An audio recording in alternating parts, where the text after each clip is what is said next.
Welcome to The Cantankerous Catholic with Joe Sixpack, the every Catholic guy. Listen to Joe tackle the really tough moral issues, current events, and politics from a Catholic perspective. Now here's Joe Sixpack, the every Catholic guy.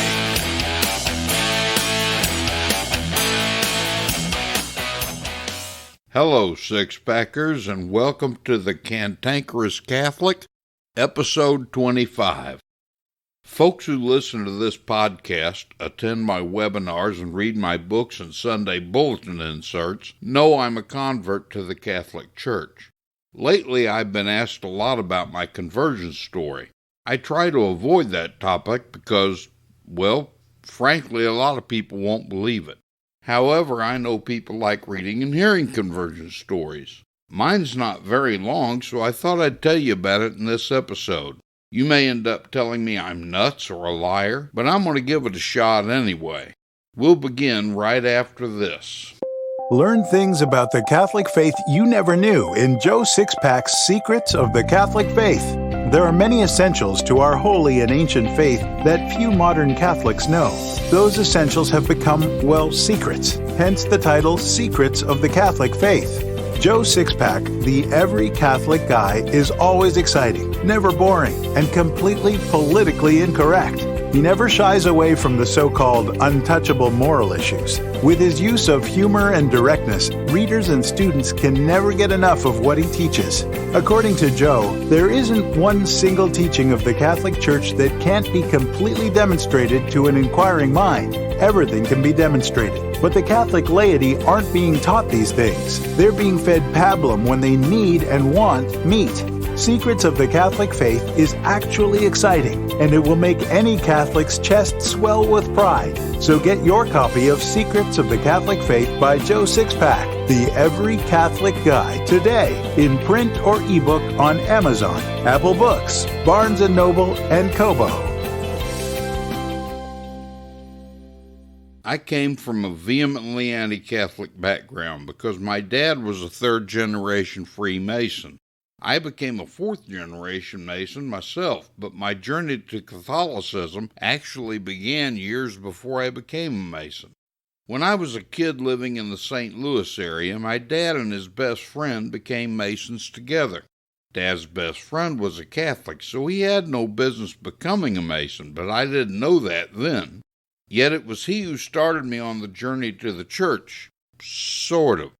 I don't know how he justified being a Mason, since the church forbids this because Masonry is an enemy of the church, but he was one nonetheless.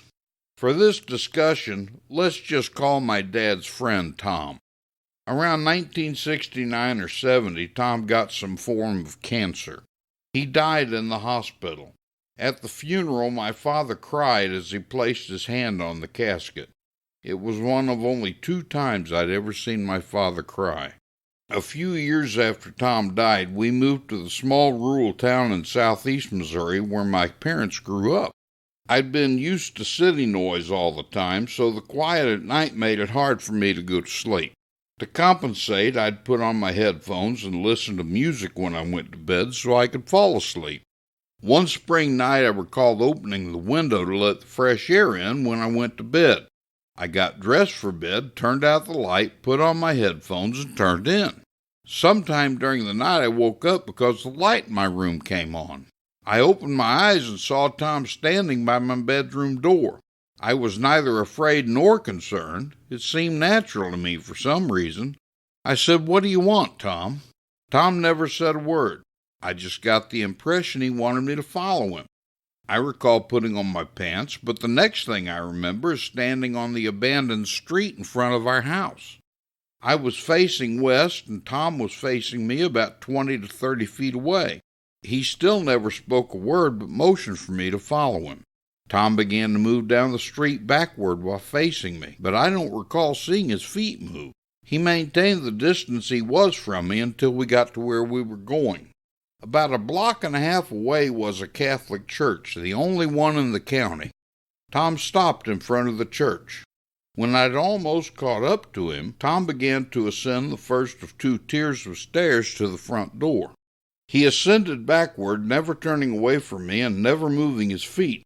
He still didn't speak, and he continued to motion me to follow him. When he reached the top of the first tier, I began climbing the stairs.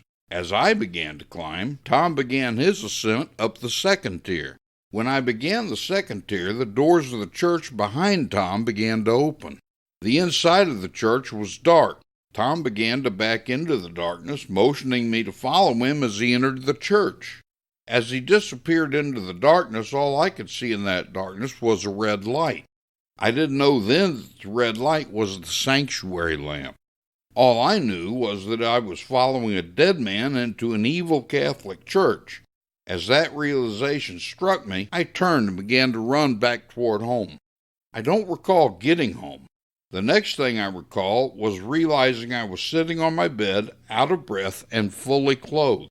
Needless to say, I had a little trouble going back to sleep.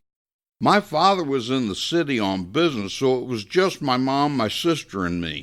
The next morning, Mom was at the sink with her back to me when I went into the kitchen. Without turning around to face me, she listened as I told her about the previous night's events, certain she'd tell me I just had a very vivid dream.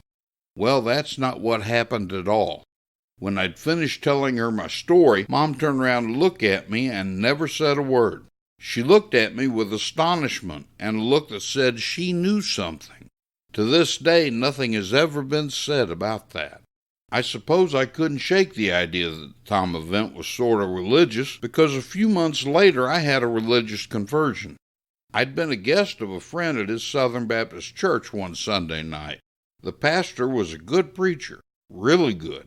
He preached hellfire and brimstone without seeming fanatical, and his arguments seemed reasoned to a teenage kid's mind.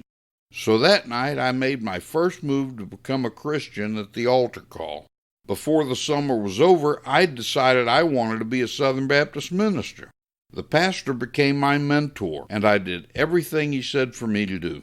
I began preaching, filling in for vacationing pastors, and holding weekend youth revivals at churches across southern Missouri and northern Arkansas. I was becoming popular by the end of my junior year in high school. In fact, I decided I wanted to become a full-time evangelist. The congregation at our church was incredibly supportive. They were so eager that they pretty much took over the planning of my future. They decided what college I'd attend, which seminary I'd get my theological training in, and what direction my ministerial career would take. One of the things my pastor told me to do was read and study the Bible. That was drilled into my head incessantly. So read and study I did, but that actually began to have an opposite effect toward the outcome everyone wanted. Reading and studying the Bible caused me to begin questioning some of the things I was being taught. For example, Southern Baptists believe that baptism isn't necessary for salvation, but rather is a mere ordinance. They believe we should be baptized in order to follow Jesus' example, but it's not strictly necessary. That seemed to contradict the plain meaning of the scriptures I was studying. Another thing I couldn't quite wrap my head around was John 19, verses 19 through 23. It seemed to me that Jesus was telling the apostles they had the power to forgive sins. Of course, Baptists thought that you just had to confess your sins to Jesus in prayer. I began taking my concerns to my pastor. I knew he could explain the apparent contradictions to me, but for whatever reason, he chose not to. He was on the Board of Regents of the Baptist college I wanted to attend, so since I was only months away from high school graduation by this point, rather than answer my questions, he told me to wait until I got to college because he'd lined up a good mentor for me. Since I trusted him fully, I decided to do as he told me and wait until the next fall when I began college. My pastor was true to his word. The mentor he'd arranged for me was the professor of evangelism in the ministerial program. He and I would meet twice a week in the evening to discuss various points of theology, scripture, and Christian apologetics. College life for this aspiring Baptist minister was busy. Apart from carrying a full 18-semester-hour load, the college sent me out on most weekends to fill pulpits. I had my weekend youth revivals when they didn't send me out, and I had the twice-weekly meetings with my mentor. When my mentor and I would meet, I'd ask him questions about the problems I was having with some of what I couldn't reconcile in Scripture. He'd answer my question as best he could, but the problem was that each answer caused another question. We'd go round and round until we ended up where we started, and nothing got resolved for me. It reached a point that my mentor would throw up his hands in frustration and say, "Some things in the Christian life simply aren't intended to be known." Baloney! I knew everything had to be knowable. In Mark's version of the Great Commission, Jesus said we had to believe and be baptized to be saved. How can you believe what you can't know? Besides, God's creation is very logical, which means He's a logical God. If He's logical in the world we can see, and we can know Him from the seeable world, His truth must also be knowable. As time went on, I was beginning to lose faith in the Baptist doctrine. My conscience was conflicted. I wondered if I could continue preaching with the theological problems I was having. I finally made up my mind that my mentor would have to either answer my questions or I'd have to part company with the Southern Baptists. Apparently my mentor sensed my resolve when we next met. We went through the same circular arguments, but this time it ended a little differently. When he threw up his hands in frustration this time, he said, "Some things in the Christian life simply aren't intended to be known. Perhaps you need to reconsider your call to the ministry." I replied, "Perhaps you're right, Doctor." I left his home completely lost. The only thing I knew was that I wanted to seek religious truth. However, nobody pays you to go about searching for truth. I had to find a way to earn an income. So I did what any intelligent young man would do. I joined the Army. I'd been wanting to do something to make reparation for all the cowards who'd run off to Canada and burn their draft cards anyway. After completing my training and being assigned to my permanent duty station, I began looking into all the mainline Protestant churches. I'd attend one until I found a contradiction between their doctrine and the Bible, then I'd move on to the next one. After about a year and a half of doing this, I finally decided there was no divinely revealed truth, that God just left us on our own. I never checked out the Catholic Church because I'd been taught as a Baptist that Catholics weren't even Christian. This shows a deep flaw in my logic. Why would I no longer take the Southern Baptist Church's word on doctrine and still accept what they taught me about Catholics? I probably wouldn't have looked into the Catholic Church anyway because I'd been reared anti-Catholic. So the end result was I just became an agnostic. Frankly, I was completely lost and without direction. I didn't know what to do when I got out of the Army. I'd been trained as a military police, so I sort of thought maybe I should stay in law enforcement. While working on the federal level in law enforcement, I met a couple of bounty hunters who impressed me. They were doing the same thing I was doing and earning about 3 times as much money. So I started doing a little research. Since you're paid on the basis of the size of the bond, going where they had the highest bonds made the most sense to me. In those days, it was Florida because of all the drug smugglers. How'd that work out? Not too good. My partner and I had to go to Michigan once to pick up a guy. When we found him and cuffed him, his wife asked if she could pack his toothbrush and some underwear.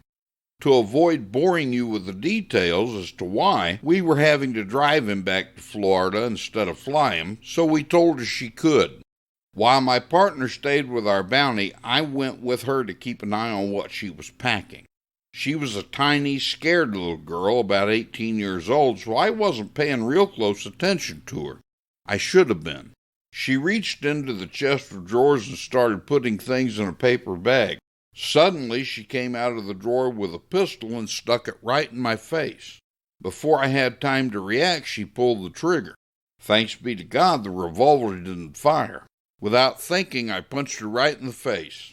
She fell into the closet unconscious. I checked her to make sure I hadn't killed her, then I picked up the gun. I took the bullets out and saw the bullet that hadn't fired had a firing pin dimple on the firing cap. I decided to keep that bullet as a lucky charm. I was going to have it plated with gold and put on a chain to wear around my neck. Later that night, as we drove across Michigan farmland, I began to think about that bullet. I told my partner to pull over and let me relieve myself in a cornfield. After taking care of business, I took the bullet out of my pocket and put it in my gun since they were the same caliber. I pointed to the ground and pulled the trigger. The gun fired. I had to relieve myself again. From that night on, I couldn't go out on a job without thinking it must have been God who kept that bullet from going into my brain. It wasn't long after that I decided to quit getting shot at for a living. I'd begun living a pretty evil lifestyle. When you live in a pigsty, you get dirty right along with the little piggies. I don't know how cops can do what they do and remain good cops, especially detectives doing undercover work. Those who remain true to God and themselves have all my respect and admiration, because that's a terrible way to have to earn a living. When I left Florida, I had made up my mind to amend my life. I went back to Missouri and went into business. I was making 6 figures in Florida, but I was making more than I could have ever imagined in business for myself. Let me tell you from personal experience, there's nothing like money to take your eyes off God. The more money I made, the more money I wanted. With money came power and influence. The more of that I gained, the more of that I wanted. I finally got so greedy and so proud and arrogant that I crossed the wrong powerful men and ended up losing everything. I'll spare you the details, but in 30 days I went from a home in the town where my business was, a summer home on a lake about 40 miles away, a cabin in Colorado on a mountain, several cars and a handful of rental properties, to living in a 14 by 60 mobile home and driving a 13-year-old car. I lost all my friends. My own family wouldn't have anything to do with me because of the things I'd pulled. I was ruined. I couldn't get a job as a street sweeper in Missouri. Since I'd done my Army training in Alabama, I decided to go back there to start over because those folks had been real good to me as a young soldier. That was a mistake. They liked me fine as long as I was a soldier, but as a civilian from the North, what they referred to as a damned Yankee, it seemed as if I was less than dirt on their shoes. I'd dived deep into depression. I'd hit bottom. But I was now malleable for God to be able to work with me. As I contemplated suicide, I met a man who was a walking Catholic encyclopedia. He was all about evangelizing, and he knew how to deal with a man like me.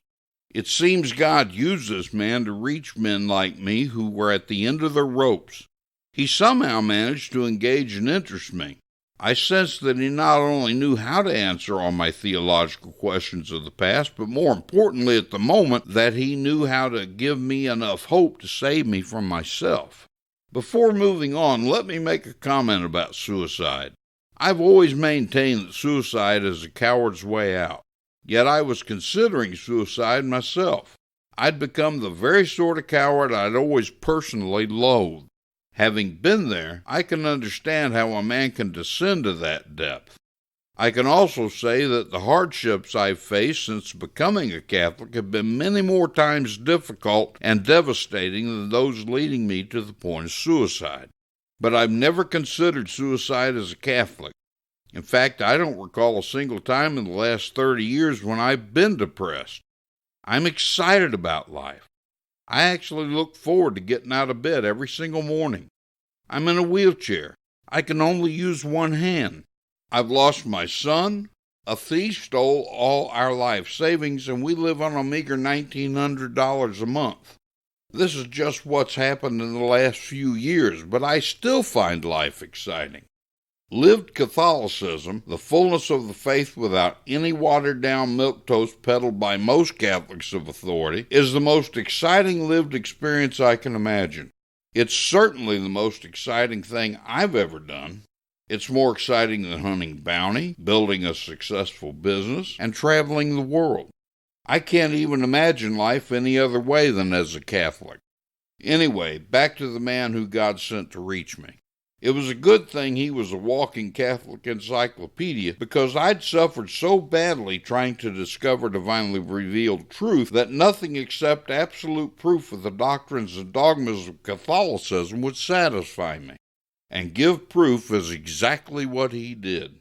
You've heard me say it before that every aspect of Catholicism can be proven, and that's the absolute truth.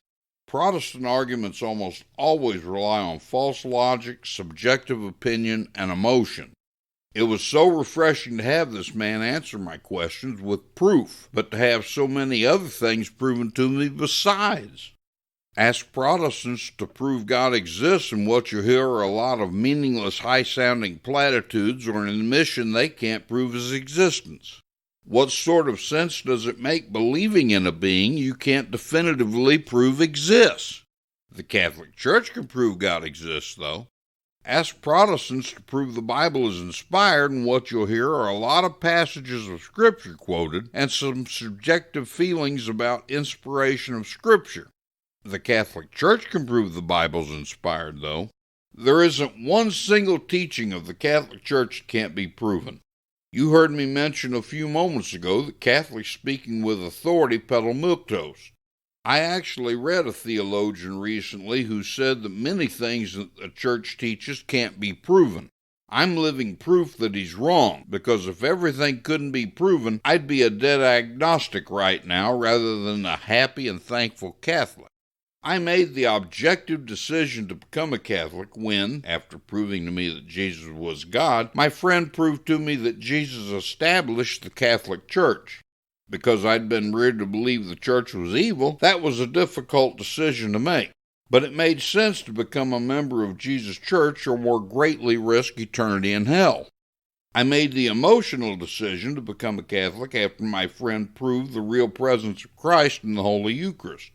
In fact, it occurred to me that Christianity makes absolutely no sense without the Eucharist.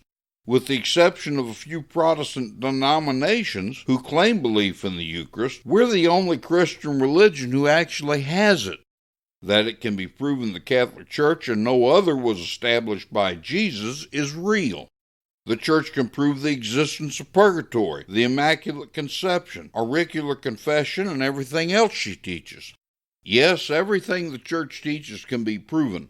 My biggest motivation for telling you my conversion story was to get the point across that the Catholic Church can prove all its claims, and that it's the only religion established by God Himself. Most Catholics don't realize that, though. Many Catholics leave the Church for a variety of reasons, most recently because of the sex abuse scandal.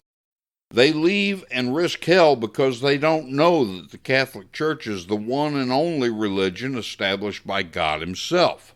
It's our obligation to tell them, to help them, but I'll bet you don't know the things you need to know about the faith yourself. We're taking a break for the summer right now, won't resume until August 25th, but I host free weekly webinars to teach the faith. Nobody ever gets bored because I teach the faith in a way that's for the average Joe Sixpack in the pew. One man, a deacon, had this to say about my webinars. This was the first full webinar I've sat through. I was amazed when you said it was time for questions. It just blew me away as I didn't think an hour had gone by already. So I'd have never guessed that an hour would have gone by. It was amazing. I was totally shocked. You have me sucked in. It was a great experience for me. Thank you for everything you do. A layperson had this to say. The gospel letters, though written thousands of years ago, are supposed to draw me closer to God. They, for the most part, don't. You do. Your words are more effective in reaching me. I know for the most part what the apostles have said. I'm looking for someone who can relate it to today. I have a greater chance of returning back to the flock with what you do. Finally, listen to what this lifelong Catholic layperson said. It's so comforting to gain knowledge of our Catholic faith in a different way and be able to have a better understanding of our rich heritage and what it means to know what we believe and why we believe it. And most of all, what Christ has given to us to lead us back to our Creator. Our road to salvation. I certainly want to be a better informed Catholic and be confident in sharing it with others. So I'm asking you to begin joining us for these webinars, where you can ask me questions in real time. It's easy to begin getting invitations in your email. All you have to do is go to my show notes and click on the link for joesixpackanswers.com. When you get to the site, on the right-hand side of the page, you'll see a form. Enter your name and email. You'll begin to get a short lesson email course every 3 days in your inbox. When we begin the webinars again at the end of August, you'll begin to get invitations each week. Don't wait until later just because August is 2 months away. If you do that, you'll forget. That's just human nature. So go to my show notes right now and click the joesixpackanswers.com link. Then we'll look forward to having you join us. And by the way, I realize most people like conversion stories, so I've also added a few books into my show notes directing you to conversion stories. Have a nice week, Sixpackers. Joe Sixpack, the Every Catholic Guy, is a welcome visitor to parishes across the United States every Sunday through his What We Believe, Why We Believe It bulletin inserts. Using humor, immutable truth, and ignoring political correctness, Joe Sixpack helps the average Catholic in the pew better know and understand our holy and ancient faith in a way that is refreshing, awe-inspiring, and makes readers chest-pounding proud to be Catholic. And readers love it. Now you can enjoy Joe's work by getting the best of What We Believe, Why We Believe It book series. In fact, get 2 copies of each book, one for yourself and one for your pastor. Then your priest can decide if he wants to help your fellow parishioners by subscribing to the What We Believe, Why We Believe It bulletin inserts.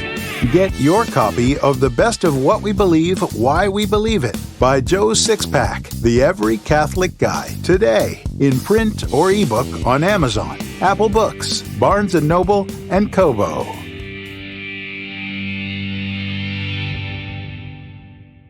Joe Sixpack, the Every Catholic Guy, wants to make sure you're informed about all the Catholic news you need to know.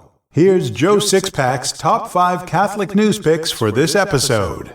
Catholic news pick number 5. Hats off to LifeSite News.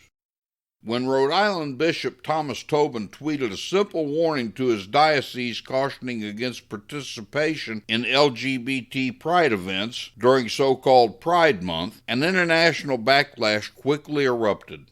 LGBT and progressive activists moved swiftly to squash the Catholic shepherd's advisory to his flock to remain faithful to Catholic faith and morals, demonstrating the resolve of anti-Catholic forces to silence church teaching. You can read the whole story by clicking the link in my show notes. Catholic news pick number 4. Hats off to the Blaze. A substitute teacher was fired for criticizing high school students' absolutely awful grammar. Fired? A teacher? For criticizing grammar? You can read the whole story by clicking the link in my show notes. Catholic news pick number 3. Hats off to LifeSite News. The Bishop of Springfield, Illinois, has barred pro-abortion legislators from receiving the sacrament of Holy Communion. Bishop Thomas John Poprocki has ruled that state legislators who are working to pass Illinois' new abortion bill may not present themselves for communion in his diocese, and that priests are expressly forbidden from giving the Eucharist to both the Senate President and the Speaker of the House. You can read the whole story by clicking the link in my show notes. Catholic news pick number 2. Hats off to LifeSite News. Last week saw the deletion of another Twitter account by someone who aroused the anger of the mob.